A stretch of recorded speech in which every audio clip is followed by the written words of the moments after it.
In the previous video, we delved deep into understanding how our desires are formed beyond our conscious control, giving rise to new desires influenced by our environment. In this video, we'll now explore how our actions unfold based on these desires in various situations. Let's dive in. Examining the full cycle of action, it becomes apparent that all actions unfold naturally, driven by our desires. The claim that an action is truly ours or decided by us comes into question. As healing and digestion, essential bodily functions that operate beyond control. Can we genuinely claim ownership of these actions? No. Every action, at its core, originates from the innate desire for happiness, a natural inclination we possess from birth.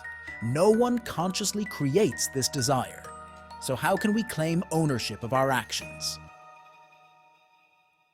This foundational desire for happiness gives rise to a cascade of other desires, shaped by our surroundings, societal influences, and the conditions of our mind and body.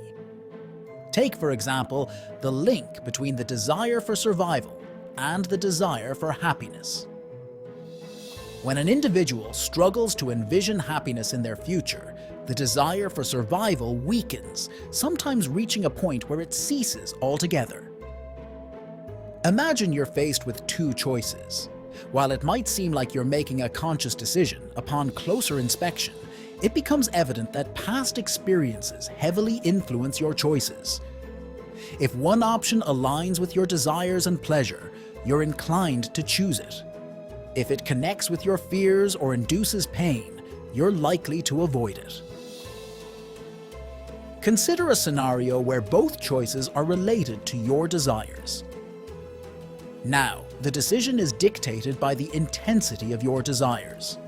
Take, for instance, the choice between two favorite desserts. Thoughts regarding each option flow through your mind, and the one with a higher intensity of desire prevails. It might feel like you are the one choosing, but the fundamental motivation lies in your desires, to eat, linked to the desire for health, survival, and ultimately, happiness. Even the aversion to the pain of starvation is rooted in a desire for well-being and happiness. Those desires aren't consciously created by us, but emerge naturally, beyond our conscious control. They arise from a complex interplay of factors, shaping our thoughts, choices, and actions. Why do we often find ourselves working diligently at deadlines? It's because of the influence of fear. Thoughts associated with the impending deadline occupy our minds, intensifying the desire to complete the task.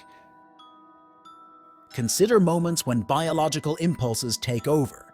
Actions occur without much thought, and the mind fixates on thoughts related to those impulses. Whether it's extreme anger, hunger, or any other impulse, the intensity of desire takes center stage. Think about times when you're ill. In those moments, your thoughts are singularly focused on regaining health. Money and other concerns fade into the background, highlighting how the mind concentrates intensely on the immediate need, demonstrating the power of the intensity of desire. Recall those moments when you mistakenly called your friend by a nickname or an inappropriate term at his house, especially when parents were around, a situation you certainly wouldn't intend to create. It happens because you formed a pattern of addressing your friend with that specific name, and patterns tend to play out without conscious thought, leading to amusing or awkward situations. Imagine being in front of your boss, enduring a 15-minute insult session. How you choose to react in that situation is supposedly a conscious choice, but let's unpack it. Your response is heavily influenced by your desires. If you have pending EMAs and know that finding a new job isn't easy, the desire for a happy future creates a fear associated with job resignation.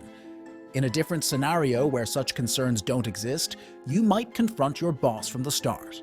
However, there are instances when people, even in challenging situations, choose to confront and risk losing their job. This happens because, at that moment, multiple desires are at play, and the intensity of these desires dictates your actions. Your knowledge plays a pivotal role in modulating the intensity of these desires. Additionally, patterns play a role. Your habits, personality formed over time, like you've developed a pattern of confronting insults on the spot since childhood, it influences your actions. If you're not the doer, then who are you? The realization that all desires emanate from the fundamental "I want happiness." Yet, do you truly know who you are? Ready to embark on a journey to know yourself? Join me on Journey to the Self, my YouTube playlist. It might just be the eye-opener you've been waiting for.